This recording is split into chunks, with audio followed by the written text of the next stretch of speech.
விவகாரம் தொடர்பாக முழு உண்மையும் வந்து வெளிக்கொண்டு வருவோம்னு சொல்லிட்டு தமிழக முதல்வர் வந்து எக்ஸ் தளத்தில் வந்து பதிவிட்டிருக்காங்க. ஆமா, உண்மைதான்.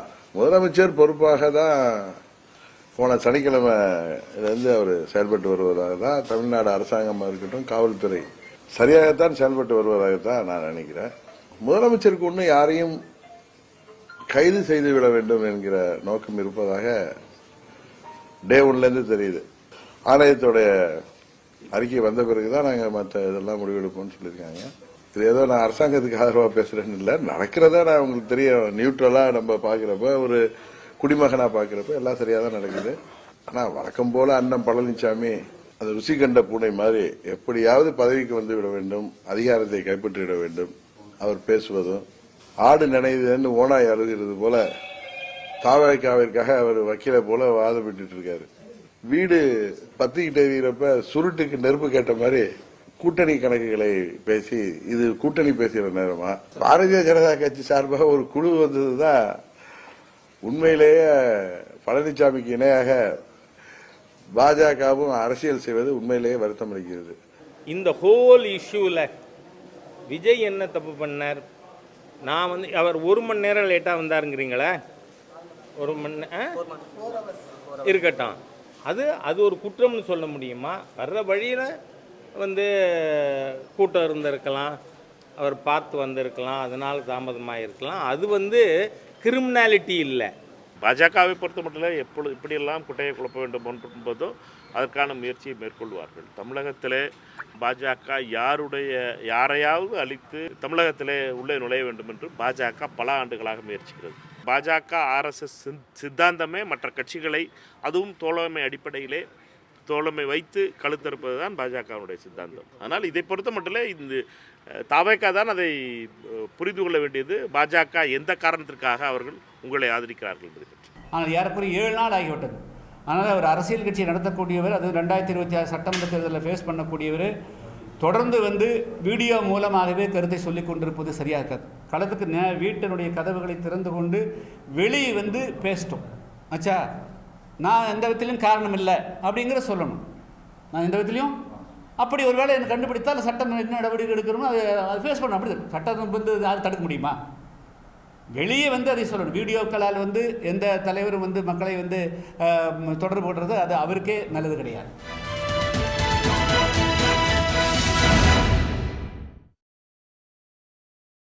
வணக்கம் நேயர்களே, இது கேள்விக்களம்.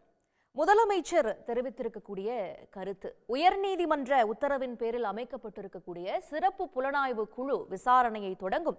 அந்த விசாரணையின் மூலம் வெளிக்கொண்டு வரக்கூடிய உண்மையின் அடிப்படையில் நடவடிக்கைகளை எடுப்போம், உண்மையையும் வெளிக்கொண்டு வருவோம். இதை மக்களுக்கு ஒரு முதலமைச்சராக நான் உறுதியளிக்கிறேன் என்ற ஒரு உறுதி சான்றிதழையும் அவர் முதலமைச்சர் வழங்கியிருக்கிறார். அது மட்டுமல்ல, இந்த கரூர் சம்பவத்தில் துடைக்க முடியாத இந்த துயரத்தின் போது அரசியல் நோக்கோடு ஒருவரை ஒருவர் குற்றம் சாட்டாமல் ஒரு நீண்ட கால தீர்வை நோக்கி பயணிப்போம் என்றும் முதலமைச்சர் ஒரு ஒருங்கிணைந்த அணுகுமுறைக்கு அழைப்பு விடுத்திருக்கிறார். விமர்சனங்களை பெருந்தன்மையோடு அணுகுகிறாரா முதலமைச்சர் மு.க.ஸ்டாலின்? இன்னொரு பக்கம் டிடிவி தினகரன் அவர்கள் முன்பு சொன்னது போல இதை வைத்து ஒரு அரசியல் நோக்கத்தோடு பதவி ஆசையில் எதிர்க்கட்சி தலைவர் அரசியல் செய்கிறாரா? பாஜக தலைமையில் ஒரு குழு வந்ததே ஒரு வேடிக்கையான நிகழ்வு என்பதையும் டிடிவி தினகரன் விமர்சிச்சிருக்கிறத நம்ம பார்க்கிறோம். எதிர்க்கட்சிகள் இந்த சம்பவத்தை எப்படி அணுகுகிறது, அதன் மூலம் எப்படி அரசியல் செய்கிறது, தாவேகா இந்த சம்பவத்தை எப்படி அணுகி இருக்கிறது, தொடர்ந்து நிலவி வரக்கூடிய வதந்திகளுக்கும் சர்ச்சைகளுக்கும் முடிவு வருமா என்கின்ற அடிப்படையில் தான் இன்றைய கேள்விக்களம் கட்டமைக்கப்பட்டிருக்கிறது. நிகழ்ச்சிக்கு வந்திருக்கிற விருந்தினர்களை வரவேற்போம். அரங்கத்தில் மூத்த பத்திரிகையாளர் திரு பாக்கி இணைந்திருக்கிறார், அவரை அன்போடு வரவேற்கிறேன். மார்க்சிஸ்ட் கட்சியிலிருந்து இணைந்திருக்கிற திரு அருணன் அவர்களை வரவேற்கிறேன். திமுக எம்எல்ஏ திரு எழிலரசன் அவர்களை வரவேற்கிறேன். அதே போல விஜய் ஆதரவாளர் டி கந்தசாமி அவர்களையும் வரவேற்கிறேன். இன்னும் சற்று நேரத்தில் வழக்கறிஞர் பாப்பா மோகன் அவர்களும் நம்மோட இணைய இருக்கிறாங்க. முதல்ல திரு அருணன் அவர்களிடமிருந்தே போகணும்னு நினைக்கிறேன். சிறப்பு புலனாய்வு குழு விசாரணையின் தொடங்கும், அதன் அடிப்படையில் ஒரு தீர்வு எட்டப்படும் என்கின்ற உறுதியை முதலமைச்சர் தெரிவித்திருக்கிறார். இந்த கட்சி மாற்றரியங்களை தாண்டி அரசியல் நோக்கத்தோடு இந்த பிரச்சனையை அணுக வேண்டாம் என்று முதலமைச்சர் இன்று சொன்னதாகட்டும், இந்த பிரச்சனை தொடங்கிய பொழுதே விஜய் மீது குற்றச்சாட்டுகளை பல தரப்புகள் முன்வைத்துட்டு இருந்த போது கூட ஒரு தலைவராக, ஒரு கட்சியின் தலைவராக இது போல சம்பவங்கள் நடக்கணும்னு ஒரு தலைவர் நினைப்பாரா அப்படிங்கிற கோணத்தை அன்னைக்கே முதலமைச்சர் முன்வைக்கிறதை நம்ம பார்க்கிறோம். மற்றொரு புறம் அதே முதலமைச்சருக்கு திரு விஜய் அவர்கள் 72 மணி நேரம் கழிச்சு வரக்கூடிய அந்த வீடியோவில் வந்து நீங்கள் என்னை கைது பண்ணுறதுன்னா நான் வீட்டில் தான் இருப்பேன், ஆஃபீஸில் தான் இருப்பேன் அப்படின்னு ஒரு அறைகூவலை விடுக்கிறதையும் நம்ம பார்க்குறோம். இந்த அரசியல் முதிர்ச்சியை, அணுகுமுறையை நீங்கள் எப்படி பார்க்குறீங்க? யாருடைய அணுகுமுறை மக்கள் மத்தியில் சென்று சேரும் நினைக்கிறீங்க? இல்லை, முதலமைச்சருடைய அந்த பொறுப்பு மிக்க அணுகுமுறை அந்த தொடக்க நாளிலிருந்தே இன்று வரை நீங்களே தொகுத்து அழகாக சொல்லிட்டீங்க. மறுபுறம் திரு விஜய் அவர்கள், அவருடைய அந்த வீடியோ, இது ரெண்டுக்கு எவ்வளவு பெரிய வேறுபாடு, எவ்வளவு பெரிய முரண்பாடு. இது பொறுப்பான அறிக்கைகள் என்றால் அது பொறுப்பற்ற ஒரு வீடியோ. அதனால தான் மார்க்சிஸ்ட் கம்யூனிஸ்ட் கட்சியினுடைய மாநில செயலாளர் தோழர் சண்முகம் அந்த வீடியோ வெளிவந்த உடனேயே அறிக்கை வெளியிட்டார். இது என்னங்க நியாயமே இல்லாமல் இருக்குது, இந்த மாதிரி அரசியல் உள்நோக்கத்துடன் இந்த வீடியோ வெளியிடப்பட்டிருக்கு. இன்னும் சொல்லப்போனால் வந்து ஒரு வன்முறையை தூண்டுவது போல் நான் இங்கே வீட்டில் தான் இருப்பேன், இல்லாட்டி ஆஃபீஸில் இருப்பேன், என்ன வேணாலும் செய்து கொள்ளுங்கள் என்றால் அவரை ரொம்ப பற்றோடு பாசத்தோடு இருக்கக்கூடிய அவருடைய கட்சிக்காரங்க அல்லது ரசிகர்களுடைய மனோநிலை என்னாகும்?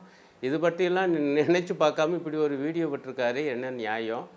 பழி வாங்கும் நோக்கம் இருக்குது அரசுக்கு என்று எடுத்த எடுப்பிலே அவர் வந்து அந்த வீடியோவிலேயே சொல்கிறாரு.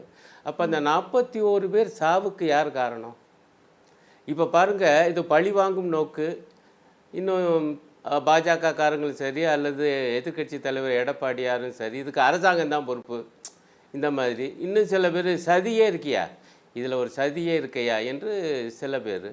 ஆனால் நீதிமன்றத்தில் இதே தாவாய்க்கா சார்பாக வாதிட்ட வழக்கறிஞர்கள் என்ன சொல்லியிருக்காங்கன்னா, இதில் சதி ஒன்றும் இல்லை, இது ஒரு விபத்து என்று. இது மிக முக்கியமான ஸ்டேட்மெண்ட் என்று நான் பார்க்குறேன். அப்படி என்றால் விபத்துக்கு யார் காரணம்? அதை தானே அரசு தேடும். அந்த நிகழ்ச்சி பொறுப்பாளர்கள் தானே காரணம். இன்னொரு ஸ்டேட்மெண்ட்டு அதே கோர்ட்டில் தாவேக்கா சார்பாக, குறிப்பாக திரு புசி ஆனந்துடைய வழக்கறிஞர்கள் அவங்க என்ன சொல்கிறாங்க, ஐயா இந்த நிகழ்ச்சியை நடத்தியது பூராமே வந்து அந்த மாவட்ட தாவேக்கா செயலாளர், அவர் ஏற்கனவே கைது செய்யப்பட்டிருக்கிறார். புசி ஆனந்துக்கு இதுக்கு சம்மந்தம் இல்லை. அப்படி என்றால் நீங்களே மறைமுகமாக அல்லது நேரடியாக ஒப்புக்கொள்கிறீங்க இது ஒரு விபத்து. இதற்கு காரணம், அடிப்படை காரணம் தாவேக்காவுடைய மாவட்ட செயலாளர், அவர் மீது அரசு நடவடிக்கை எடுத்திருக்கு. இவ்வளவு இப்போ கோர்ட்டில் சொல்கிறீங்க. ஆனால் அன்னைக்கு வீடியோவில் அவங்களுடைய தலைவர் விஜய் அவர்கள் இது வந்து ஒரு பழி வாங்கும் செயல், நீங்கள் பழி வாங்குவதாக இருந்தால் என்னை பழி வாங்குங்கள், நான் வீட்டில் தான் இருப்பேன் இல்லை ஆஃபீஸில் தான் இருப்பேன், என்னுடைய தொண்டர்களை விட்டு விடுங்கள். இப்படி ஒரு வீடியோ வெளியிட்டது எந்த வகையில் நியாயம்?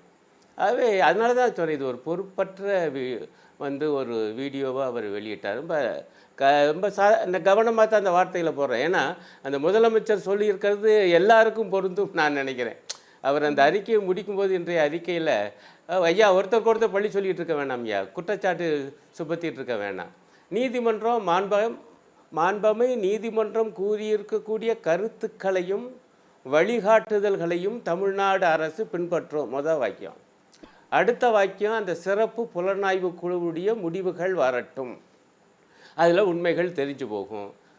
கடைசி வாக்கியம் அப்படின்னா அது வரைக்கும் நம்ம ஒருத்தருக்கு ஒருத்தர் குற்றச்சாட்டி கொண்டு இருக்க வேண்டாம். இப்போ அருமையான ரொம்ப பொறுப்பு மிக்க ஒரு அறிக்கை. அது இது வரைக்கும் இப்படி என்னென்னமோ மாறி மாறி அறிக்கைகள் விட்டாச்சு, இனிமேலாம் அது விட வேண்டாம். என்னுடைய கருத்து அதுதான். இந்த சிறப்பு புலனாய்வு குழுவுக்கு அரசு அனைத்து உதவிகளும் செய்யும் சொல்லியிருக்கு. அதனுடைய முடிவுகள் மீது அது தருகிற வழிகாட்டுதல்கள் மற்றும் பரிந்துரைகள் மீது கண்டிப்பாக உறுதியாக நடவடிக்கை இருக்குது. எங்கள் கட்சியுடைய அகில இந்திய செயலாளர் தோழர் எம்ஏ பேபி அவர்கள் இங்கே வந்து பாதிக்கப்பட்ட குடும்பங்களுக்கு சென்று ஆறுதல் சொல்லி அவர் சொன்ன வாக்கியம் அதுதான். ஐயா இந்த மாதிரியான ஒரு பெருந்துயர் வந்து நடந்திருக்கு, இதற்கு யார் பொறுப்பு? யாருக்காவது பொறுப்பு இருக்கணும்ல. அந்த பொறுப்பானவர்களுக்கு உரிய தண்டனை தரப்பட வேண்டும். இதில் நாம் உறுதியாக இருக்கணும். ஆனால் யார் பொறுப்பானவர்கள், யார் அதற்கு மெய்யாலும் காரணம் என்பதை அந்த சிறப்பு புலனாய்வு குழுவுடைய முடிவுகள் வரட்டும்ங்கிறார் முதலமைச்சர். வரட்டும். ஆனால் அதன் மீது உரிய நடவடிக்கை எடுக்கணும். இதுதான் எங்களுடைய கட்சியின் நிலைப்பாடு. இதுக்கடையில் நம்முடைய எடப்பாடியார் அவர் அரசு தான் எல்லா பொறுப்பும் ஏற்கணும் அப்படின்னு சொல்லி அவர் தீர்ப்பே வாசிக்கிட்டே இருக்காரு. இன்னைக்கு கூட வாசிக்கிட்டு இருக்காரு. இது என்ன நியாயம்? பரவாயில்ல, அது தப்பு என்று டிடிவி தினகரன் அரசின் மீது, காவல்துறையின் மீது நீதிமன்றமும் பல கேள்விகளை முன் வச்சிருக்கிறத நம்ம பார்க்கிறோம். அந்த கோணத்துல எடப்பாடி அவர்கள் சொல்ற விஷயத்தை பொருத்தி பார்க்க முடியாதா? இல்லைப்பா, அரசு மீது வச்சிருக்கக்கூடிய அந்த கேள்விகள் அப்படிங்கிறத நீங்கள் கூர்ந்து கவனிச்சிங்கன்னா எப்படி இருக்குன்னா, மிக அடிப்படையான காரணம் இந்த நிகழ்வை முறையான முறையில் அந்த அமைப்பாளர்கள், ஆர்கனைசர்ஸ் ஆஃப் த மீட்டிங், அவங்க நடத்தலை என்பது அடிப்படையான கருத்தாக இருக்குது நீதிமன்றத்துடைய கருத்து பார்த்தா. முதல் விஷயம். ரெண்டாவது அம்சம் வந்து என்னன்னு பார்த்தீங்கன்னா, ஐயா ஒரு பெரும் சேதாரம் நிகழ்ந்து போச்சு. அந்த கூட்டத்தை ஏற்பாடு பண்ணவங்க தானுங்க அங்கே இருந்து அந்த மக்களுக்கு உதவி செய்யணும். அவங்கள தவிர மிச்சவங்கெல்லாம் இருந்தாங்க. அதானே உண்மை. அவர் வீடியோ பூரா பார்த்துவிட்டு நீதிபதி சொல்கிறாரு, ஐயா அவர் போயிட்டாரு விஜய் அவர்கள், அவங்க கட்சிக்காரங்களையும் காணாங்க, முதலமைச்சர் வர்றாங்க. இல்லை வர்றது மட்டும் இல்லை, முதலமைச்சர் இரவோடு இரவா வந்து, அதே போல் அங்கே இருக்கக்கூடிய கரூர் எம்எல்ஏ செந்தில் பாலாஜி அவங்க உடனே ஓடி வந்து, நம்ம அதை பூரா பார்த்துட்டு இருக்கோமே, நம்ம எங்கே தூக்கம் முடிஞ்சு, தூக்கம் வரலையே, அப்போ எல்லாரும் அதை பார்த்துட்டு இருக்கோம். ஓடி ஆடி வேலை பார்த்து அவ்வளோ பேருக்கு உதவி, அவ்வளோ ஆம்புலன்ஸ் பூரா, அந்த விவரங்கள் பூரா தான் இன்றைக்கி வந்திருக்கேன், இவ்வளோ ஆகிருக்குது. ஆனால் தாவேக்காவுடைய அடுத்த கட்ட தலைவர் சரிங்க விஜய் அங்கே இருந்தால் சிக்கலாகும், அதனால் அவர் போயிட்டு, அதை கூட நான் ஏற்றுக்கொள்கிறேங்க. அடுத்த கட்ட தலைவர்கள் எங்கெங்கே போனாங்க? அது என்ன நியாயம்? கைதுக்கு பயந்துட்டு போயிட்டாங்கன்னு அவங்களே ஒப்புக்கொள்ள மாட்டாங்க. நினைக்க கைது பண்ணிட்டு போய் என்னங்க மோசம் போச்சு? அரசியல் தலைவர்கள்லாம் கைது என்பது நடக்கத்தான் செய்யும். அதை வந்து எதிர்கொள்ளுவோமே, அப்படித்தானே இருந்தாங்க, உதவியில் செஞ்சுருக்கணும். ஆனால் எனக்கு பொறுப்பு இல்லை, உனக்கு பொறுப்பு இல்லைன்னு சொல்லிட்டு அந்த ஏரியாவிலே ஆளை காணாம என்று சொன்னால் அது எந்த வகையில் நியாயம்? அதுதான் கோர்ட்டு கேட்டிருக்கு. ஓகே, திரு கந்தசாமி, இப்போ நீதிமன்றம் இந்த விபத்து தொடர்பாக, இந்த விவகாரம் தொடர்பாக பல கேள்விகளை முன் வச்சிட்டு இருக்குது.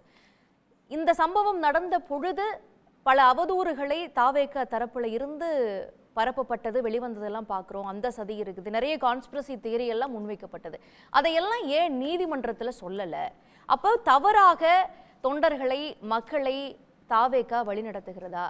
இல்லை இதற்கு ஒரு தார்மீக பொறுப்பெடுத்துக் கொள்ள வேண்டியவர்கள், தலைவராகட்டும் அடுத்த கட்ட தலைவர்களாகட்டும், யாருமே இதுல தன்னை ஒருங்கிணைச்சிக்காம விலகி ஓடுறதுக்கான காரணம் என்ன?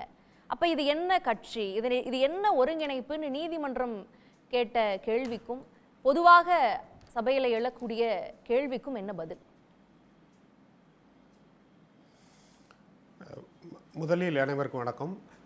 அதாவது இப்போ பெரும்பாலான உங்களுடைய கேள்விகள் தாவேக்காவை சுற்றி இருப்பதால் என்னுடைய டயத்தை கொஞ்சம் நிறைய கொடுக்கணும்னு நான் வேண்டிக்கிறேன். ஃபர்ஸ்ட் நீதிமன்றத்தோட கேள்வியே தாவேக்காவை சுற்றி தான் இருக்கு. இப்போ நீங்க பேசலாம்.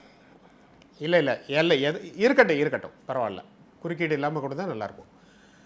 நீதிமன்றத்தில் தாவேக்கா எல்லா விதமான அடிப்படை இதையும் கொஸ்டினையும் நாங்களும் வச்சுருக்கோம். இப்போது நீங்கள் தோழர் அருணன் அவர்கள்ட்ட கேட்கும்போது நீதிமன்றம் அரசாங்கத்தை பார்த்து கேட்ட கேள்விக்கு அதை நீங்கள் பதில் என்ன சொல்கிறீங்கன்னு கேட்கும்போது அவர் நாசூக்கா அது பக்கமே போகாமல் வெளியில் வந்துட்டார். நீதிமன்றம் அரசாங்கத்தையும் கேள்வி கேட்டிருக்கு. நம்பர் 1. நம்பர் 2, இன்னைக்கு நேற்று பார்த்தீங்கன்னா நீதிமன்றம் 2 இடத்துல நடந்தது. ஒன்று சென்னையில் உள்ள டிவிஷன்லேயும் நடந்தது, மதுரையில் உள்ளதையும் நடந்தது. மதுரையில் எங்களுடைய தாவேக்காவுடைய மூத்த வழக்கறிஞர்கள் எல்லாமே இருந்தாங்க. சென்னையில் நடந்த வழக்காடு மன்றத்தில் தாவேக்கா சார்பாக எந்த வழக்கறிஞர்களும் அங்கே இல்லை. ஃபஸ்ட்டு ஏன்னா அது வந்து பொதுநல வழக்கு மாதிரி ஒரு தனிநபர் தாக்கல் பண்ணியிருந்தார். அவருடைய நீதிபதியும் அவருடைய வழக்கறிஞரும் அரசாங்க வழக்கறிஞரும் மட்டும்தான் அங்கே இருந்தாங்க. அங்கே கொடுக்கப்பட்ட இல்லை சொல்லப்பட்ட எல்லா வார்த்தைகளும் தாவேக்காவை கேட்கக்கூடவில்லை.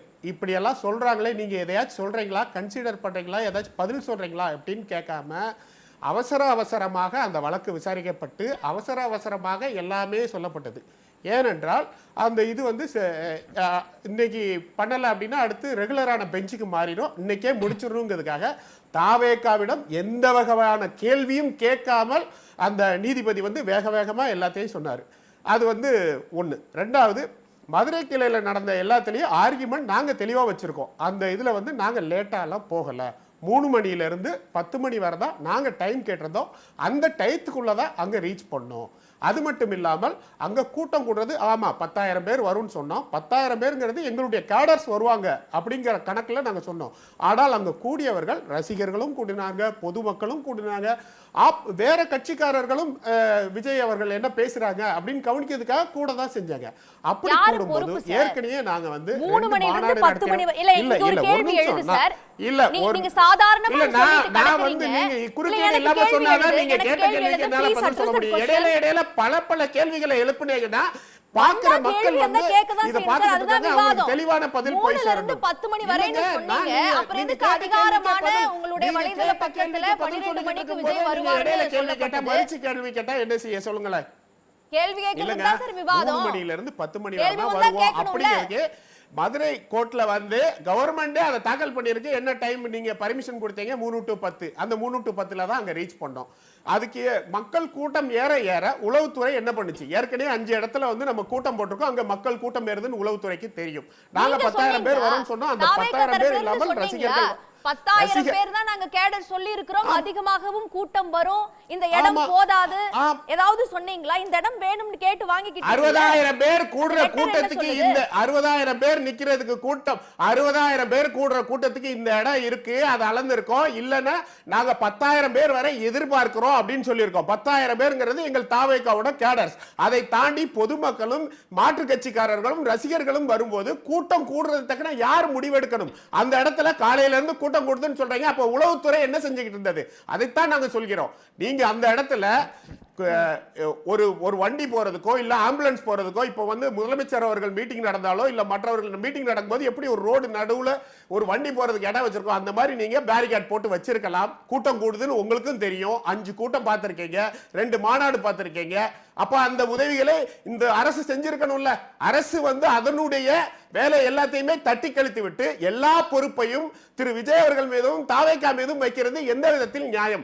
அது மட்டும் இல்லாமல் இங்க சென்னையில நடந்த பெஞ்சில தாவேக்காவை எந்த விதமான கேள்வியும் கேட்காமல், தாவேக்கா வழக்கறிஞர் இல்லாமல், தாவேக்காவுடைய ரெப்ரசன்டேட்டிவ் இல்லாமல் நீங்களாகவே முடிவெடுத்து நீங்களாகவே சொல்லி நீங்களாகவே முடிச்சுக்கிட்டீங்க. இன்னைக்கு இதுல ஒரு பெரிய கான்ஸ்பிரன்சியே இருக்கு. ஏன்னா மதுரை கிளையில நடந்ததுல ஒரு ஜட்ஜ்மெண்ட் கொடுத்திருக்காங்க. அங்க ஏற்கனவே இருக்கிற டவுன்ல உள்ள போலீஸ் இன்ஸ்பெக்டரை அவங்க வந்து விசாரிக்கட்டும் அப்படின்னு. சென்னையில உள்ள கிளையில வந்து ஒரு ஜட்ஜ்மெண்ட் கொடுத்திருக்காங்க, ஒரு ஸ்பெஷல் இன்வெஸ்டிகேஷன் வந்து அமுல்படுத்தணும்னு. இதுவே 2 முரணானது. ஏன் அரசாங்கத்துக்கு இவ்வளவு அவசரம்? அரசு வழக்கறிஞர் வந்து ஏற்கனவே பல வழக்குகள்ல ஒன்றுக்கு மேற்பட்ட இடத்துல பெஞ்சில வரும்போது அந்த பெஞ்சில நடந்துகிட்டு இருக்குன்னு சொன்னா இந்த பெஞ்ச் ஆட்டோமேட்டிக்கா இத அது கூட சேர்த்து விசாரிச்சுக்கோங்கன்னு சொல்லிருக்காங்க. ஏன் அதை சொல்லல? ஏனென்றால் உள்நோக்கம் இருக்கு. எந்த இடத்துல நமக்கு தேவையான அளவு கிடைக்குதோ அதை எடுத்துக்கலாம் அப்படின்னு. இது 2 இடத்துல உச்சநீதிமன்றம் போனா ஆட்டோமேட்டிக்கா இது தவறு, அரசு மேல தவறுங்கிறது வந்துரும். திரு எழிலரசன் பதில். ஒரு பொதுநல வழக்கு தான் சென்னை உயர்நீதிமன்ற நீதிபதி விசாரிச்சது. அதுல அரசு வழிகாட்டு நெறிமுறைகளை ஏற்படுத்தணும்னு தொடரப்பட்ட வழக்கு. ஆனா அதுல தாவேக்க தரப்பு சேர்க்கப்படலை அப்படிங்கிற ஒரு வாதத்தை திரு கந்தசாமி அவர்கள் வைக்கிறத பார்க்குறோம். உங்களுடைய பதில் என்ன? அவர் இது வரைக்கும் பேசினதுக்கெல்லாம் உங்களுடைய பதில் என்ன? அனைவருக்கும் வணக்கம். திரு கந்தசாமி அவர்கள் பேசுகிறதுன்றது மட்டும் இல்லை, அவரை சார்ந்தவர்களும் அதைத்தான் இப்பொழுதும் பேசி கொண்டு இருக்கிறாங்க. அவர் மட்டும் பேசினா பரவாயில்ல, தாவேக்கா மட்டும் இல்லை, இப்போ தாவேக்காவை தூண்டிவிட்டோ அல்லது தாவேக்கா பின்பலமாக இருந்து கொண்டு செயல்பட்டு கொண்டு இருக்கக்கூடிய பாஜகவும் அதிமுகவும் இன்றைக்கு குட்டி வெளியில் வந்துடுச்சுன்ற மாதிரி இப்போ வெளியில் வந்துட்டாங்க. அவங்களோட செயல்பாடுகளில், அவங்களோட பேட்டிகளில் ஒருத்தர் சொல்கிறாரு, அவர் வந்தது என்ன டிலேன்றது ஒரு தானே, அதெல்லாம் ஒரு பெரிய கிரிமினாலிட்டியே இல்லைன்றாரு ஒருத்தர். இன்னொருத்தர் இது அரசே பொறுப்பேற்க வேண்டும், அரசு தவறிவிட்டதுன்றார் எடப்பாடி பழனிசாமி. ஒரு முதலமைச்சராக இருந்தவர், இன்றைக்கு எதிர்க்கட்சி தலைவராக இருக்கக்கூடியவர், பொறுப்பற்ற வகையில் பதிலளித்திருக்காங்க. அப்படி இருக்கும்போது திரு கந்தசாமி அவர்கள் அவங்க கட்சிக்காக வாதிடுறதுன்றது வழக்கமானது ஒன்று. அதனால் அதை வந்து நம்ம அப்படி எடுத்துக்க வேண்டாம். ஆனால் என்னென்னா அவங்க வாதிடும் பொழுது அதில் இருக்கிற 2 கண்டென்ட்டை கொஞ்சம் தெளிவு பண்ணி சொல்லியிருக்கலாம். ஒன்று வந்துட்டு 3 மணிலேருந்து 10 மணி வரைக்கும் தான் நாங்கள் அனுமதி கேட்டிருந்தோம், அரசும் கொடுத்துருந்தது காவல்துறை. அப்படி இருக்கும்போது நீங்கள் தயார் நிலையில் தான் இருக்கும். எப்போயுமே ஒரு பொதுக்கூட்டங்களுக்கு அது போல் கேட்குறது உண்டு. அது கூட இவ்வளோ நேரம் கேட்க மாட்டாங்க. பொதுவாக வந்து ஒரு 3 hours tenure or 4 hours tenure தான் கேட்பாங்க. ஆனாலும் 3 மணியிலேருந்து 10 மணி வரைக்கும் என்பதற்கே காவல்துறை அனுமதி அளித்து இருக்கிறது. ஏனென்றால் அது வந்து அவங்க ரேலி மாதிரி வராங்க சம்டைமு, அதில் காலதாமதம் எல்லாத்தையும் கணக்கிட்டு தான் கொடுத்துருக்கு. ஆனால் நீங்கள் சரியாக கேட்டீங்க, அதை திரு கந்தசாமி அவர்கள் வந்து வழக்கறிஞர் அதை அவரு கடந்து போயிட்டார். அதாவது வந்து நீங்கள் ஏன் 12:30 மணிக்கு வருவீங்க அப்படின்னு சொன்னீங்கன்னு கேட்குறாங்க. அது அவங்க சொல்லவே தவறுகிறாங்க.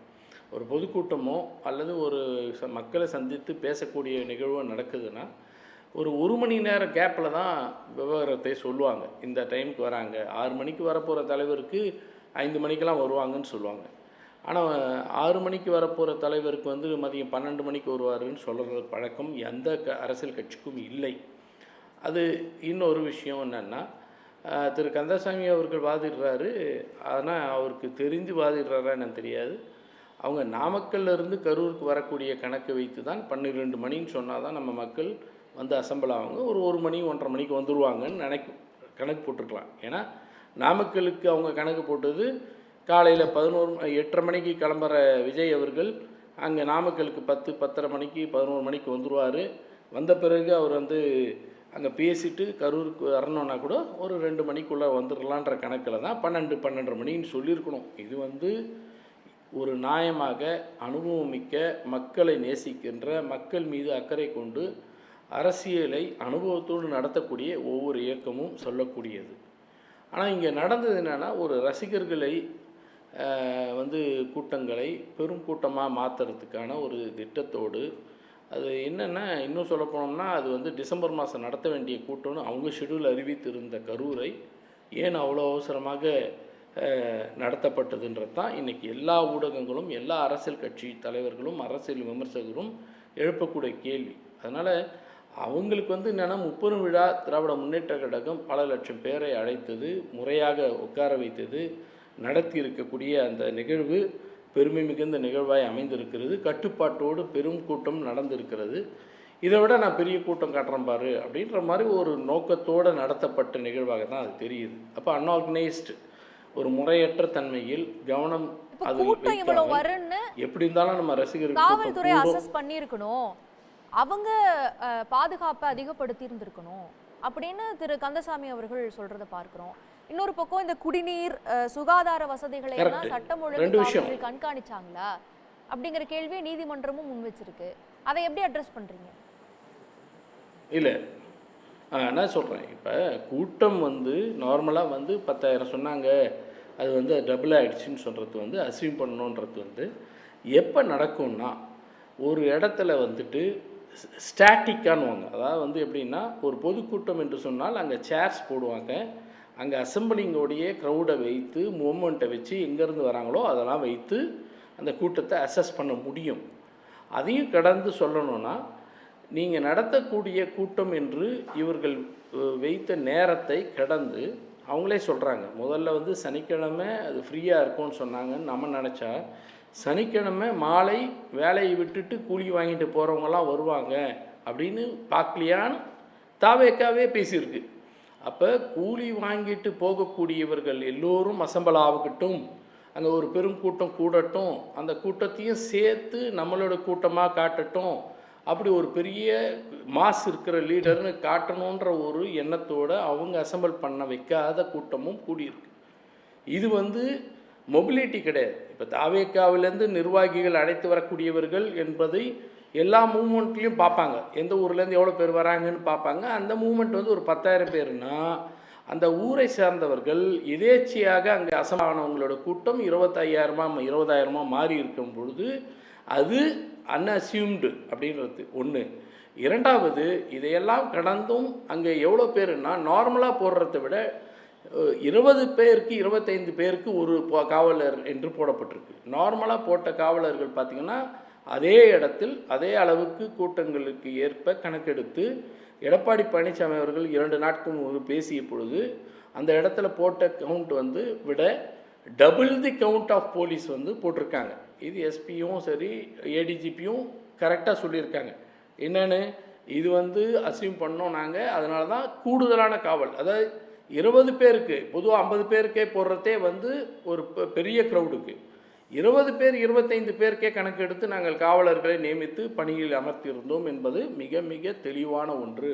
அந்த காவலர்களாக அங்கே இல்லைன்னு சொல்லவே முடியாது. ஏன்னா திரு விஜய் அவர்களே பேசுகிற போது சொல்கிறாரு, அவங்கெல்லாம் இல்லைன்னா இந்த இடத்துக்கே நான் வந்திருக்க முடியாது, பாதுகாப்பாக கூட்டிகிட்டு வந்திருக்காங்கன்னு சொல்லியிருக்காங்க. இந்த ஆவணத்தெல்லாம் இவங்கெல்லாம் தவிர்த்து பேசுகிறத கொஞ்சம் கவனத்தோடு பேசினா நல்லது. ஏன்னா நீதிமன்றம் கேட்டிருப்பது இதை மட்டும் அல்ல. அவங்க என்ன கேட்குறாங்க, பாதுகாப்பு விஷயத்தை கேட்குறாங்க, ஓகே. ஆனால் குடிநீரோ வேண்டிய உணவு விஷயமோ என்பதை ஆர்கனைஸ் பண்ண வேண்டிய பொறுப்பு எந்த அமைப்பு அதை ஏற்பாடு செய்ததோ அவங்க தான் ஏற்பாடு பண்ணணும். பொதுவாக ஒரு கோயில் நிகழ்ச்சியாக அவங்க தான் அன்னதானம் வைப்பாங்க. ஒரு பொதுக்கூட்டமாக அந்த பொதுக்கூட்டத்தை நடத்துகிறவங்க வைப்பாங்க. ஒரு கோயில்லையே இல்லாமல் பாட்டு கச்சேரி நடத்துகிறாங்களா, அதுக்கு அவங்க தான் நடத்துவாங்க. ஒரு அரங்க கூட்டமாக நடத்துகிறவங்க தான் ஏற்பாடு பண்ணுவாங்க. அப்போ இந்த எந்த ஒரு குறைந்தபட்ச ஏற்பாட்டையும் செய்யாதது தாவேகாவினுடைய மிகப்பெரிய தவறு. அது பொறுப்பற்ற தன்மை, அவங்களோட கவனம் இல்லாத தன்மை, அனுபவம் இல்லாத தன்மை. நீதிமன்றம் பல கேள்விகளை முன் வச்சிருக்கிறது. அதுல அரசு தரப்பிலிருந்தும் இனி வழிகாட்டு நெறிமுறைகளை பின்பற்றி தான் அடுத்து கூட்டங்களை நடத்தணும் என்கின்ற ஒரு வழிமுறையை கொண்டுட்டு வந்திருக்கிறத நம்ம பார்க்கிறோம். முதலமைச்சர் அவர்களும் இந்த சிறப்பு புலனாய்வு குழு விசாரணையை தொடங்கும், அதன் அடிப்படையில் சட்டத்தின் அடிப்படையில் நம்ம நடவடிக்கைகளை எடுப்போங்கிற இடத்துக்கு சுட்டி காட்டுறாரு. ஒரு நீண்ட கால தீர்வை நோக்கி நகர்வோம் அப்படிங்கிறது தான் அடுத்து ஒரு நேர்மறையான ஒரு பாசிட்டிவான அணுகுமுறையா இருக்கும் அப்படிங்கிறது முதலமைச்சர் சொல்ற வாயிலா புரிஞ்சிக்க முடிகிறது. அப்ப இரு தரப்பும் இனி அடுத்து எப்படி நகரணும்? இல்லை, இரு தரப்புன்னு சொல்ல முதலமைச்சர் மிக தெளிவாக சொல்லியிருக்காரு, அனைத்து தரப்புன்னு சொல்லியிருக்காரு. இது இரு தரப்புன்றதே ரெண்டு போலராக மாத்துறீங்க நீங்க. ஒன்று திமுக ஆளுங்கட்சி, இந்த பக்கம் எதிர்கட்சிகள் என்று போலாரா மாத்தாதீங்க. தொடர் தாக்குதல் தமிழ்நாடு ஆளும் கட்சியின் மேலதான் முன்வைக்கப்படுகிறது. நீங்க கூட்டம் அப்படி சொல்ல முதலமைச்சர் சொல்லி முன்னாடி பாயிண்ட்லயே பிரச்சாரத்தை நடத்தணும் அப்படின்னு சொன்னாலும் அது ஆளுங்கட்சிக்கு எதிராக திருப்பப்படும். எந்த ஒரு நல்ல நோக்கத்தில் சொன்னாலும் ஆளுங்கட்சிக்கு எதிராக திருப்பப்படக்கூடிய ஒரு சூழல் அப்ப இருந்தது அப்படிங்கிறது பொதுவாக பல வாதங்கள்ல பல இடங்கள்ல சுட்டி காட்டப்படுறதை பார்க்கிறோம். அரசுக்கும் பல நெருக்கடிகள் இருந்தது. ஒரு புதிய கட்சியாக அரசியல் புதுமுகமாக அடியெடுத்து வைத்திருக்கக்கூடிய ஒரு கட்சி அரசியல் ரீதியாகவும் கற்றுக்கொள்ள வேண்டிய பல விஷயங்கள் இருக்குது. தார்மீக ரீதியாக ஒரு எத்திக்ஸ் அடிப்படையிலும் கற்றுக்கொள்ளப்பட வேண்டிய பல விஷயங்கள் இருக்கிறது. அது இருதரப்பும் போலரைசேஷன் பண்ணப்பட்டிருக்கு. சமூக ஊடகங்கள்ல நடக்கக்கூடிய வாதங்களை நம்ம பார்க்கிறோம். அந்த அடிப்படையில் தான் இல்லை அபிநயா, நான் ஐ அக்ரி வித் யூ. ஏன்னா நான் உங்களை அதை சொல்ல வரது விஷயம் என்னன்னா, நடந்தவையை பற்றி நான் அதுக்காக போலரைசேஷன் சொல்ல வரல. முதலமைச்சருடைய ஸ்டேட்மெண்ட் அவர் வெளியிட்டிருக்கக்கூடிய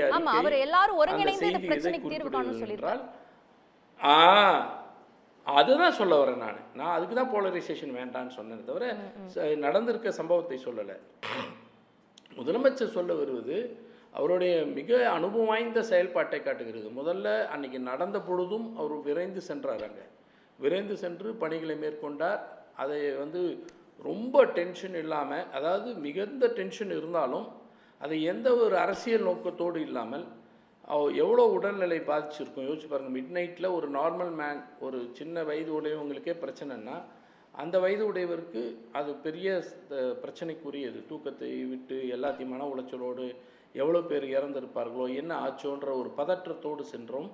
அங்கே பதற்றத்தை காட்டாமல் வேலைகளை அவர்களுக்கு வேண்டியதை செய்து இன்னும் பாதித்தவர்களை உயிர் காப்பாற்றி அதை நடவடிக்கை எடுத்தாங்க. அப்பயும் அவர் பேட்டி எடுக்கும் பொழுது அவர் மிக தெளிவாக சொல்கிறாரு, எந்த ஒரு அரசியல் கட்சி தலைவரும் தான் தொண்டை சாகணும்னு நினைக்க மாட்டாங்க.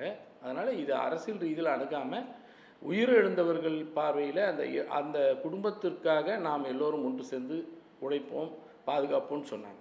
இப்பொழுதும் அதான் சொல்கிறார். நீதிமன்றம் பல குற்றச்சாட்டுகளை திரு தாவேகா மீதும் அதன் தலைவர் திரு நடிகர் விஜய் மீதும் வைத்திருப்பதை முதலமைச்சர் எப்படி கடந்து செல்கிறார் என்றால், ஆமாம் பார்த்தீங்களா, நீதிமன்றம் இப்படி ஒரு குற்றச்சாட்டு சொல்லியிருக்கு, இந்த குற்றச்சாட்டை எதை நிரூபிக்குதுன்னா அவருங்க தான் தப்பு பண்ணாங்கன்றது தெரியுது இல்லையா, அப்படின்ற விஷயத்துக்குள்ளே போகாமல் அவர் இது மக்கள் இழந்து இருக்கிறாங்க, அவங்கவுங்க அன்புக்குரியவர்கள் இழந்திருக்கக்கூடியவர்களை நம் மனதில் வைத்து செயல்படணும். அதனால் எல்லாரும் ஒருத்தர் மீது ஒருத்தர் பழி போடுறதோ இவங்க தான் அவங்க தான்றதெல்லாம் இப்போ நோக்கம் இல்லை. நாம் இனி இது போன்ற நிகழ்வுகள் நடக்கக்கூடாது. ஒரு கல்வியில் சிறந்த தமிழ்நாடுன்னு நம்ம சொல்கிறோம், உலகமே வேந்து பார்க்குறது. ஜிஇஆர் ரேட் அதிகமாக இருக்குது, பெண்களுடைய கல்வி முன்னேறி இருக்குது, படிப்பில் வேலை வாய்ப்பில் உலகளாவிய தொழில் முனைவில் தொழில் முதலீட்டுகளை நம்மளுடைய உள்நாட்டு உற்பத்தியில் பொருளாதார வளர்ச்சியில்னு இவ்வளவோ தமிழ்நாடு முன்னேறிய மாநிலமாக இருக்கிற நிலையில் இப்படிப்பட்ட ஒரு நிகழ்வுகள் நம்மை பின்தள்ளி இருக்கிறது, நம்மை வெட்கப்பட வைத்திருக்கிறது என்ற நிலையைத்தான் இதை உணர்த்துகிறது. எனவே நாம் அந்த தோழர்களுக்கும் அந்த தம்பிமார்களுக்கும் ஒரு சிறந்த பாடத்தை தருவோம், நீங்கள் உங்கள் பிள்ளைகளை ஒழுங்காக கொஞ்சம் கவனப்படுத்துங்கன்னு சொல்ல வேண்டிய நிலைமை இருக்குது பெற்றோர்களுக்கு. அந்த ரசிகர்களுக்கு நீங்கள் உங்கள் தலைவர்களை சந்திப்புக்கு வரத்தை யாரும் தடுக்கலை, ஆனால் அதை முறைப்படுத்தப்பட்டவர்களாக இருங்க அப்படின்னு ஒரு வழிகாட்டுதலை தரக்கூடிய வகையில் மாண்புமிகு முதலமைச்சர் அவர்கள் இதை அணுகியிருக்கிறார். இன்னும் வெளிப்படையாக சொல்லணும்னா அவர் சொல்லக்கூடியது, இப்போ நம்ம வகுக்கக்கூடிய SOP இந்த ஸ்டாண்டர்ட் ஆப்ரேஷன் ப்ரொசீஜர்ஸை வந்து நம்ம தமிழ்நாட்டிற்கானதாய் மட்டுமல்ல ஒட்டுமொத்த இந்தியாவிற்கே ஒரு முன்மாதிரியானதாக அமைக்கக்கூடியதாய் ஏற்படுத்தும்னு சொல்லியிருக்காரு. எனவே முதலமைச்சருடைய அணுகுமுறை என்பது மிக அனுபவம் வாய்ந்த தலைவர்களுடைய அணுகுமுறை. திரு பாக்கி, இப்போ முதலமைச்சர் சொல்லி இருக்கக்கூடிய இந்த விஷயங்களை நம்ம எப்படி புரிஞ்சுக்கணும்? இவ்வளவு குற்றச்சாட்டுகளை அரசு மேலே வைக்கிறாங்க, அதில் தார்மீக அடிப்படையில் இந்த சம்பவத்துக்கு பொறுப்பை எடுத்துக்கல தாவேகா கட்சி அப்படிங்கிற விமர்சனங்கள் இருக்குது. விஜய் அவர்கள் பேசிய விஷயம், அந்த மொமெண்ட்ல முதலமைச்சர் எப்படி அதை ரியாக்ட் பண்ணுறாரு, நம்ம சொல்லக்கூடிய ஒரு வார்த்தை ஒரு பெரிய பூதாகரமாக ஆகிடக்கூடாது, நம்முடைய தொண்டர்கள் ஒரு எதிர்வினை ஆற்றிடக்கூடாது அப்படிங்கிறது ரொம்ப கவனமாக ஒரு முதிர்ச்சியின் அடிப்படையில் அங்கே முதலமைச்சர் பேசினதாக ஒரு பார்வை வைக்கப்படுகிறது. அரசியல் முதிர்ச்சி இல்லையா? விஜய் ஏன் இப்படி ஒரு ரியாக்ஷன் பண்ணணும்? என்னை கைது பண்ணுறேன்னா வீட்டுக்கு வாங்க, ஆஃபீஸுக்கு வாங்க அப்படின்னு சொல்லக்கூடிய விஜய் நாளைக்கு நீதிமன்றத்தில் எஃப்ஐஆரில் அவர் பேர் இணைக்கப்படுது அப்படின்னா அவராக போய் வந்து சரணடைவாரா? இதுக்கு தார்மீக பொறுப்பெடுத்துப்பாரா? அந்த கட்சிக்குள்ளேயே பொதுச் செயலாளர் இந்த பிரச்சனைக்கு மாவட்ட செயலாளரை கை காமிச்சு விட்டுட்டு போயிடுறாங்க. அப்போ யார் இதை பொறுப்பெடுத்துப்பாங்க? இப்படிப்பட்ட ஒரு கட்சி ஒரு கூட்டத்தை நடத்துது அப்படின்னா அதை நம்பி மக்கள் போகிறாங்கன்னா அந்த மனநிலை எப்படி இருக்கிறது? இதில் ஒரு முதிர்ச்சியான அணுகுமுறை முதலமைச்சரை போல எல்லா தரப்பிலிருந்தும் வரணுமா? இன்னைக்கு டிடிவி தினகரன் அவர்களே பாஜகவை விமர்சிக்கிறாரு. திரு எச் ராஜா அவர்கள் பேசுகிறப்ப அப்படி என்ன பெருசாக லேட்டாக வந்துட்டாரு, 4 மணி நேரம் தானே அப்படிங்கிறதெல்லாம், இது போன்ற அணுகுமுறைகள் கூட ஒரு தவறான பிரதிபலிப்பை சமூகத்தில் ஏற்படுத்திடுமா? இதெல்லாம் நம்ம உற்று நோக்கணும் இல்லையா? முதல்ல இந்த ட்வீட்டு எக்ஸ் தளத்தில் மாண்புமிகு முதலமைச்சர் பதிவிட்டதை நான் மனமாற வரவேற்கிறேன். ஒரு பக்குவப்பட்ட அரசியல்வாதியின் அணுகுமுறையாகத்தான் நான் கருதுகிறேன், எனக்கு அதில் மாற்றுக்கிறது கிடையாது. ஆனால் நடந்த சம்பவம் நடந்த ஸ்பாட்டுக்கே போனார், அதெல்லாம் மிகப்பெரிய வரவேற்கத்தக்க விஷயம், அதெல்லாம் நிஜார பாராட்டுறான். ஆனால் அன்றைய இதுவும் செய்தியாளர்கள் கேட்டதில் சில கேள்விகளுக்கு வெளிப்படையாக சொன்னார். உதாரணத்துக்கு விஜய் கைதாவாரா அப்படின்னு கேட்டதுக்கு ரொம்ப பக்குவமாக சொல்லு, ஒரு நபரை கமிஷன் அமைச்சிட்டோம், இனிமேல் அவங்க தான் பார்த்துக்கணும், நான் அதை பற்றிலாம் நான் ஒன்றும் சொல்ல முடியாதுன்னு தெளிவாக சொல்லிட்டேன். ஆனால் பாதுகாப்பு குறைபாடு பற்றி பத்திரிகையாளர்கள் கேள்வி எழுப்பிய போது அதற்கு மாண்புமிகு முதலமைச்சர்கள் பதில் சொல்ல மறுத்து விட்டார். அந்த இடத்த விட்டு கிளம்பிட்டார். ஈ ரெஃப்யூஸ் டு ஆன்சர், மறுத்து விட்டார். அது ஏன் அப்படிங்கிற ஒரு கேள்வி இருக்குது. ஏன் இதை சொல்கிறேன், பாதுகாப்பு குறைபாடு அப்படிங்கிற வார்த்தைகளை நான் எடுத்துக்கிறேன்னா, இவங்க கூட்டணி கட்சியை சேர்ந்த சிபிஎம் கட்சியை சேர்ந்த பாலபாரதி போலீஸேரி விசாரிக்க வேண்டும்னு சொல்கிறாங்க.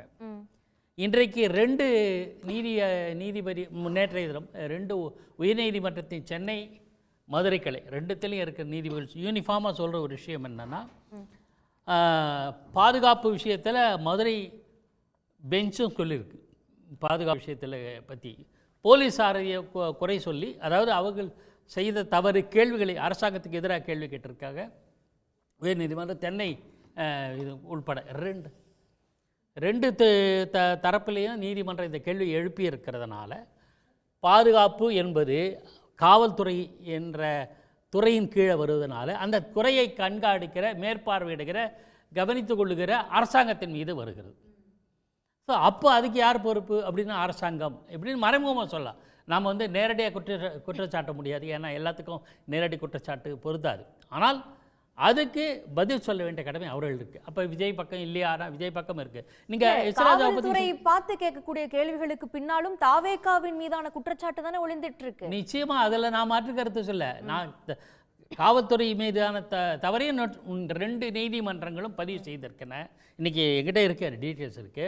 அந்த வாகனத்தையே முதல்ல பறிமுதல் பண்ணணும். ஏன் சீஸ் பண்ணலன்னா உங்களுக்கு என்ன? ஏன் தாவேகாவோட உங்களுக்கு என்ன? கிட்டத்தட்ட நீங்கள் என்ன இது பண்ணாமல் மெத்தனம் காட்டுறீங்க, கருணை காட்டுறீங்க, அந்த மாதிரியெல்லாம் விமர்சனம் பண்ணியிருக்காங்க. ஒரு விஷயம் நான் எச்ராஜா விஷயத்தை ஒரு பாசிங் ரெஃபரன்ஸாக சொல்லிடுறேன். எச்ராஜா அவர்கள் விஜய்க்கு திடீர்னு வரிந்து கட்டி போகிறது வியப்பாகவும் அரசியல் நோக்கமாகவும் இப்போ நான் விமர்சிக்கிறேன். ஏன் அவருதான் ஜோசப் விஜய் அது பரவாயில்ல, அது கூட கொள்கை சார், கொள்கை அடிப்படையில் அபிநயா, அதில் மாற்றுக்கிறது கிடையாது. இன்றைக்கும் தாவேகாவும் பாஜகவும் கொள்கை மட்டும் இல்லை, அரசியலில் பல காம்பினேஷன்லாம் வரும். திமுக பாஜக கூட கூட்டணி அமைச்ச காலமெல்லாம் உண்டு. நம்ம அந்த டிபேட்டுக்கு போகவில்லை. என்னன்னா மாண்புமிகு பிரதமர் அவர்கள் சில காலம் முன்பு நடந்த ஒரு காணொலி பார்த்தது. நான் தாமரமாக வந்துட்டேன்னு மேடையில் மன்னிப்பு கேட்குற காலில் விழுந்து வணங்குற மாதிரி ஒரு காட்சியை நான் பார்த்தேன், காணொலி பார்த்தேன். அந்த கட்சியை சேர்ந்த எச்ராஜா எப்படி பேசுறாரு? தாமதமாகிறதுக்கு விஜயும் தாமதமா வந்ததுக்கு அது என்ன? ஒரு வார்த்தை சொன்னாரு. அது ஏற்புடையதல்ல. எச்ராஜா போன்றவர்கள் இப்படியெல்லாம் பேசுவது ஏற்புடையதல்ல. நான் சொல்ல வரேன், எந்த சம்பவத்திலையும் எல்லாத்தையும் பார்க்கணும். ஒரு மெயின் கேள்வி நீங்கள் கேட்கல, இருந்தாலும் நான் சொல்கிறேன். கரூரில் நடந்த சென்ற வாரம் கரெக்டாக ஒரு வாரத்துக்கு முன்னாடி கரூரில் நடந்த பரப்புரை என்ன நிகழ்வு? அரசியல் நிகழ்வு. பேசியது யார்? விஜய் என்ற அரசியல் தலைவர். அவர் முழுமையான அரசியல்வாதியாக இல்லைங்க, அந்த டிபேட் அடுத்தது பார்த்துக்கலாம். நடத்தப்பட்ட கூட்டம் எந்த கட்சியில் கூட்டம்? ஒரு அரசியல் கட்சி கூட்டம். கூட்டம் வந்தவங்களில் எந்த பேச்சை கேட்டாங்க? அரசியல் பேச்சை கேட்டாங்க. அவர் எதை பற்றி பேசினார்? அரசியல் தலைவர்களை பற்றி பேசுகிறார், ஆளுங்கட்சி தரப்பெறும். அதை ஏன் பேசுகிறாருன்னு அதுக்கு போகல. எல்லாமே இவ்வளவு அரசியல் இருக்கும்போது இதை அரசியலாக்க வேண்டாம் என்று சொல்வது எனக்கு வியப்பாக இருக்குது. மொத்தமும் அரசியலாக இருக்கும்போது அரசியலாகத்தான் பேசுவார்கள், தவிர்க்க முடியாது. இல்ல சார், எல்லா தொண்டர்களினுடைய மனநிலை கட்டுப்பாடற்ற மனநிலையா இருக்குது. ஒரு நீதிமன்றத்தின் நீதிபதி பல கேள்விகளை முன்வைக்கிறார் அப்படின்னா சமூக வலைதளங்கள்ல அந்த நீதிபதியே அவதூறாக பேசக்கூடிய அளவிற்கு அவர்களுடைய பகுத்தாயும் தன்மை இருக்குது. அந்த தொண்டர்கள் கட்டுப்பாடற்றவர்களாக போயிட்டு இருக்காங்க. அதை சரியாக வழிகாட்டக்கூடிய தலைவராக விஜயோ அந்த கட்சியோ இல்லைங்கிறப்ப போறப்பெல்லாம் ஒரு அரசியல் தலைவர், ஆளும் கட்சியில் இருக்கிறவங்க எதிர்கட்சியில் இருக்கிறவங்க ஒரு வார்த்தையை விட்டு கொளுத்தி போட்டுட்டு போனா சமூக அமைதி என்ன ஆகும்? அதுதான் முதலமைச்சர் சொல்றாரு இல்லையா, எதற்காக தமிழ்நாடு பெயர் பெற்றது? கல்விக்காகவும் வளர்ச்சிக்காகவும் பெயர் பெற்ற தமிழ்நாட்டில் இப்படி ஒரு அவலம் நடந்திருக்க கூடாது. நம்ம ஒரு நீண்ட கால தீர்வை நோக்கி நகருவோம் அப்படின்றாரு. நான் சொன்ன தரவுகள் எல்லாமே அதிக ஆதாரபூர்வமானது, நடுநிலையாக கூறப்பட்ட கருத்துக்கள் தான். நான் சொன்னது சிபிஎம் பாலபாரதியை தான் மேற்கோள் காட்டினேன், எதிர்கட்சிகள் இல்லை. 4 புறமும் பிழை உள்ளது சொன்னது யார்? பாச்சதப்பர். அவர் எந்த கட்சி? காங்கிரஸ். திமுகவோட கூட்டணியில் இருக்கிற கட்சி. இதெல்லாம் தான் நான் அடித்து சொல்கிறேன். தொல் திருமாவளவன் பேசுகிறார், நாம் இந்த அரசியல்லாம் பற்றி பேசணும்ல. 2 தினங்களுக்கு முன்பு பேசும்போது முதலமைச்சர் அரசியலாக்க வேண்டாம் சொல்றதை நீங்க ஏத்துக்கல. ஆனா விஜய் அரசியலாக்குறாரா? விஜய் அரசியல் தான் ஆக்குகிறார். அரசியல் பண்ண தெரியல அவருக்கு. அரசியல் தெரியலங்கிறது ஒரு பக்கம் இருக்கட்டும். அதை பற்றிய விஜய் மீதான புகார்கள் குற்றச்சாட்டுகள் என்கிட்ட நிறைய இருக்குது. அது ஒரு பக்கம். திருமாவளவன் 2 நாளுக்கு முன்னாடி ஆர்எஸ்எஸ் பின்னணினார். இன்றைக்கி என்ன சொல்கிறாரு? திமுகவும் திமுக அரசும் இதில் சம்மந்தப்பட்டிருக்கு, அதாவது அவங்கள கைகோத்திருக்காங்களான்ற மாதிரி கருத்து பேசியிருக்காரு. அது விஜய நீங்க கைது செய்யுங்க அப்படிங்கிற ஒரு ஆமா கரெக்ட். அவர் சொல்ல கைது செய்ய வார்த்தையுடைய வீரியம் அந்த அளவுக்கு இருக்கு. இல்ல, கைது செய்ய வேண்டும், கைது செய்ய விரைந்து செய்ய வேண்டும். திரு பாக்கி அவர்கள் கிலோவாங்கிற மாதிரி அந்த கருத்து திரு பாக்கி அவர்கள் திசை திருப்புதல் வேண்டாம். ஓகே ஓகே, இல்ல நான் திசை திருப்புதல் இவர்கள்லாம் அரசியல் படுத்துறாங்க, கொஞ்சம் அதையும் கட்டுப்படுத்த என்னோட வேண்டுகோள். ஓகே, நான் அரசாங்கத்தின் மீது குறை சொல்லல. இல்ல அவங்க சொல்றது ஒட்டுமொத்தமாக இல்ல. திரு பாக்கி இது கவனத்தில் வச்சுக்கங்க, நீங்க அது மாதிரி சொல்ல வேண்டாம். சரி ஓகே, நீங்க பாயிண்ட் முடிச்சிட்டீங்களா சார்? நான் என்ன சொல்ல, நீதிமன்றமே சொல்லுகிறது தாவேகா மீது அரசு கருணை காட்டுகிறதா அப்படின்லாம் சொல்கிறாங்க. இன்னும் சொல்லப்போனா இதை நான் விமர்சனம் செய்யலை, கருத்தாக சொல்கிறேன். தலைமை பண்பு விஜய்க்கு இல்லைன்னு சொல்கிற கருத்து என்னது? நீதிமன்றத்தை நான் குறை சொல்லலை, நீங்கள் உடனே நீதிமன்றத்துக்கு விமர்சனம், ஏனால் மிகச்சிறந்த தீர்ப்பு இன்னைக்கு கொடுத்துருக்காங்க. நீங்களே ஒரு நிமிஷத்துக்கு முன்னாடி சொன்னீங்க விஜய்க்கு அரசியல் பண்ண தெரியல, அரசியலாக்கு நினைக்கலாம் ஆனால் அரசியல் பண்ண தெரியலன்னு.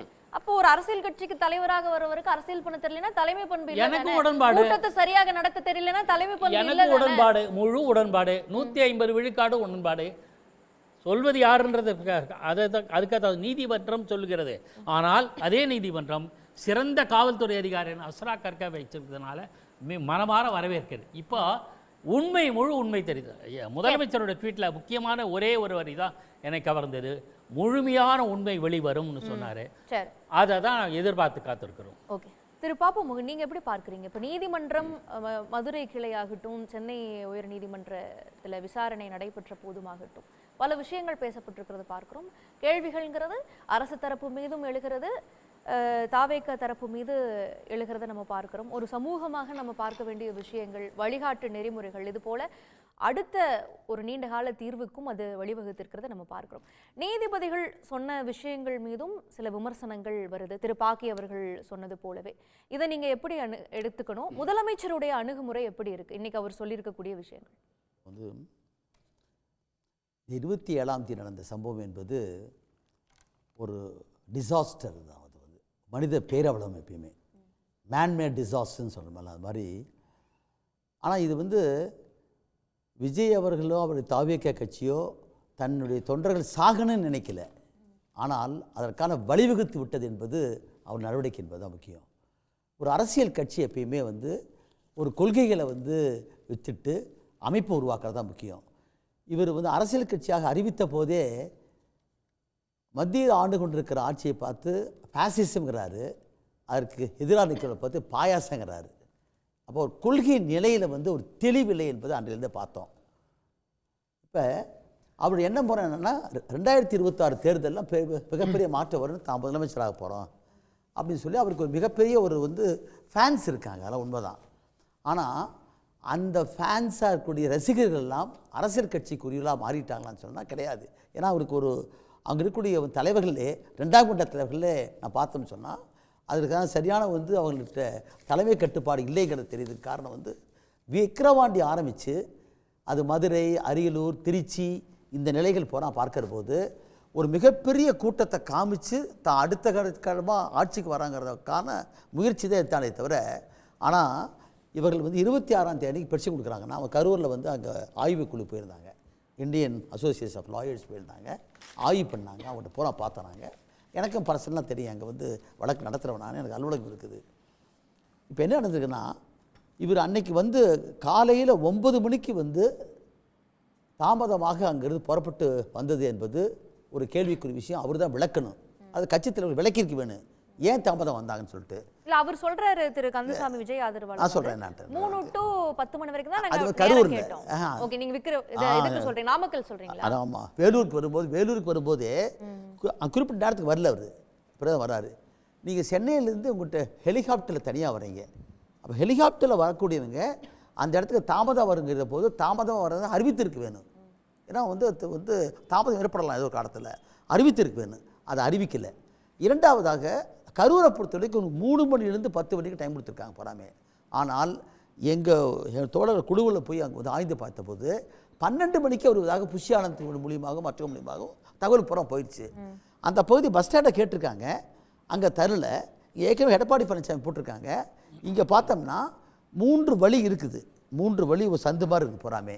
அந்த இடத்துல வந்து 10,000 பேர் எழுதி கொடுத்துருக்காங்க, மேலே வரலாம். ஏன்னா அது வந்து கூட்டப்பட்ட கூட்டம் அல்ல, அது ஒரு கூடிய கூட்டம் தான்.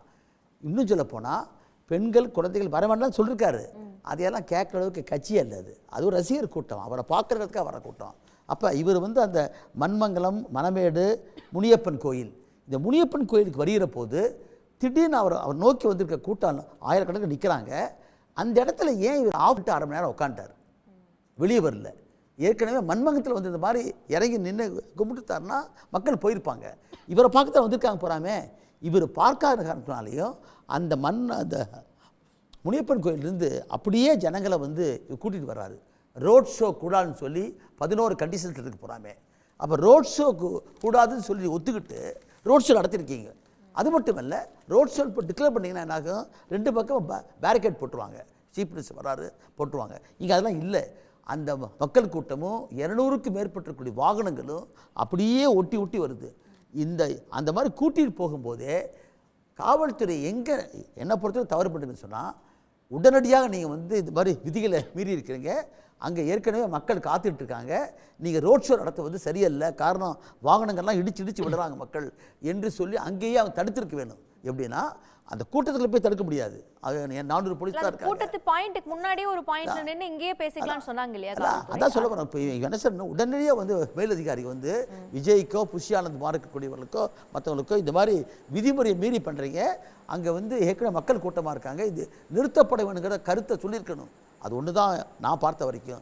ஆனால் அந்த சூழல் கைமீறி போகுதுன்னா நிறுத்தி இருந்திருக்கணும் அப்படிங்கிறதும் நிறுத்தணும்னு சொல்லியிருக்கணும். முதல்ல அவங்க செய்யறாங்களே கேட்கக்கூடிய மனநிலையில கட்சியினுடைய அதிகார அடுக்குகள் இருந்தா. திரு புஷி ஆனந்த் தான் 12 மணிக்கு சமூக வலைதளத்துல விஜய் வருவாருன்னு சொல்றாரு. நேற்று வழக்கு நடக்கிறப்ப பார்க்கும்போது இந்த விழாவுக்கு பொறுப்பெல்லாம் மாவட்ட செயலாளர்னு சொல்லிட்டு போறாரு. அப்ப இவருடைய ட்வீட்டையும் அந்த இதையும் நம்பிதானே அந்த மக்கள் 12 மணிக்கு கூடி இருந்திருப்பாங்க. நாம இப்போ ஒரு பக்கம் விஜய் என்ற ஒரு நபரைத்தான் மக்கள் பார்க்குறாங்களே தவிர, விஜய் பின்ன இருக்கிற புஷி ஆனந்தியோ அல்லது மதியழகனையோ நிர்மல்குமாரையோ பவுண்டராஜியோ பார்க்கல. அது எஃப்ஐஆர்லாம் பார்த்தா வந்த போகிறாங்க. அங்கே வந்து மணிவண்ணன் சொல்லக்கூடிய ஆய்வாளர் என்ன போட்டிருக்காரு, என்ன நடந்தது, 11 கண்டிஷன்ஸ் என்ன, 26ஆம் தேதி அன்னைக்கு இனி விண்ணப்பம் கொடுக்குறாங்க. கொடுத்த உடனே அவங்க வந்து அனுமதி கொடுத்தாச்சு. அதில் 11 கண்டிஷன்ஸ் போட்டாங்க போகிறாங்க. அந்த 11 கண்டிஷன்ஸில் முக்கியமானது என்னன்னா, முதலுதவி செய்யக்கூடியவைகள்லாம் நீங்கள் அங்கே ஏற்பாடு பண்ண வேணும், ஆம்புலன்ஸ் வசதி வச்சிருக்க வேணும். அது மட்டுமல்ல, இங்கே இந்த ரோட் ஷோ கூடாது. கண்டிஷனுக்கு ஒப்புதல் வழங்கிட்டு தான் இந்த கூட்டத்தை தாவேகா வந்து நடத்துகிறது. ஆனால் திரு கந்தசாமி அவர்கள் சொல்லும்போது என்னன்னா, நாங்க 10,000 பேர் கூடுவோம்னு சொல்லியிருந்தோம், அது 60,000 பேர் வரைக்கும் கூடக்கூடிய இடமாகத்தான் இருந்தது, அதெல்லாம் தெரிந்தா அனுமதி கொடுத்தாங்க, காவல்துறை தான் இந்த பாதுகாப்புக்கெல்லாம் வந்து ஏற்பாடு செஞ்சிருக்கணும் அப்படிங்கறது அவர் சொல்றாரு. அவர் சொல்றதுல வந்து அது தவறான சொல்றது. இந்த விவரத்தில் வந்து நிச்சயமாக முதல்ல பதில் சொல்ல வேண்டிய முதல் நபர் யாருன்னு கேட்டால், விஜய் வந்து விளக்கம் கொடுக்கணும். அவர் வந்து அரை மணி நேரம் அந்த இடத்துல அந்த புனியப்பங்கு கோயிலில் வந்து எந்த விதமான லைட் ஆஃப் பண்ணி அப்படியே உட்காந்ததும் மேலே வராமையே அப்படியே போனது இருக்குது பாருங்க. அந்த மக்கள் கூட்டம் இவரை பார்க்கறதுக்கு வந்து அந்த கூட்டம் பார்க்க முடியல, அப்படியே வர்றாங்க. வந்து தான் அங்கே ஏற்கனவே மக்கள் வந்து காலையில் வந்து வெயிட் பண்ணிருக்காங்க, போகிற தண்ணி இல்லை, காத்துட்டு இருக்காங்க. இந்த கூட்டம் அவர் வரவும் மிக முக்கியமான பாயிண்ட் என்னென்னா, 400 காவல்துறை இருக்காங்க போகிறாங்க. அந்த காவலர்கள் வந்த பிறகு இவங்க கூட வர்றாங்க. விஜயை மட்டும் மேடைக்கு கூட்டிகிட்டு போனாங்கல்ல, யார் அவங்கெல்லாம்? உங்கள் கட்சிக்காரங்களா? கட்சிக்காரன் கூட இருந்தானே தவிர காவல்துறை தான் அவங்களை கூட்டிகிட்டு போய் மேடை ஏற்றுறாங்க. மேலே ஏறினோடனே அவர் சொன்ன ஃபஸ்ட்டு வார்த்தை போலீஸுக்கு தேங்க்ஸ் சொல்கிறாரு. அப்படின்னா என்ன அர்த்தம்? அந்த கூட்டத்துக்கு இடையில் உங்களை மட்டும் பிடிச்சி கூட்டு விட்டாங்க, ஆனால் ஒரு பக்கத்தில் கூட்டம் அலமோகுது, பிதுங்குது, மாப் பேனிக்னு சொல்கிறோம் பார்த்தீங்களா, அது நடந்துருக்கு போகிறாமே. அதில் இவரே பார்த்துருக்காரு.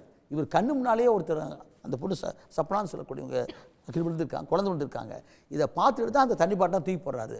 அப்போ ஏதோ தம்மை மீறி நடந்து விட்டதுன்னு இப்போ தெரியும். ஏன்னா அந்த 3 பக்கம் நான் வழி சொன்னலைங்க, அதில் பூரா வந்து வாகனங்களை ஸ்டாப் பண்ணிட்டாங்க போகிறான். அவள் கார் எடுத்த உடனே மக்கள் போகிறதுக்கு வழி இல்லை, நின்று கொண்டிருக்கிற கூட்டம், வந்து கொண்டிருக்கிற கூட்டம், சஃபகேஷன், இதெல்லாம் சேர்த்து அந்த மாப் பேனிக்னு போட்டு ஏற்படுச்சு. இதற்கு முழுக்க என்ன செய்ய பதில் சொல்ல வேண்டிய பொறுப்பு என்னென்னா, எப்பயுமே வழக்கில் 2 விஷயம் இருக்குது. அதாவது காமன் இன்டென்ஷனோட போய் ஒரு செயல்படுத்துறது ஒன்று, இன்னொன்று வந்து வைக்கேரியஸ் லைபிலிட்டி. ஒரு காரில் போய் டிரைவர் போய் அடிச்சிட்டான்னு சொன்னால் அந்த கார் டிரைவர் தான் குற்ற சம்மந்தப்பட்டவர். ஆனால் காருடைய ஓனருக்கு என்ன வருது? வைக்கேரியஸ் லைபிலிட்டிக்கு பதில் நஷ்டஈடுபட்டு தான் வர முடியும். இங்கே அப்படி இல்லை. நீங்கள் வந்து செய்ய வேண்டியதும் செய்யக்கூடாது 2 இருக்குது. ஆக்ட் ஆர் ஒமிஷன் சொல்லுவாங்க இங்கிலீஷில். எப்பயுமே எங்கள் இதில் வந்து நீங்கள் செய்யக்கூடாது என்ன, உடனடியாக கூட்டத்தை பார்த்த உடனே உள்ளே போய் நின்றுது. Okay sir, okay. நன்றி. பங்கு கொண்ட விருந்தினர்களுக்கும் பார்த்த நேயர்களுக்கும் நன்றி. மற்றொரு நிகழ்ச்சியில் சந்திப்போம். நன்றி, வணக்கம். உடனுக்குடன் செய்திகளை தெரிந்து கொள்ள சன் நியூஸ் பெல் ஐகானை கிளிக் பண்ணுங்க.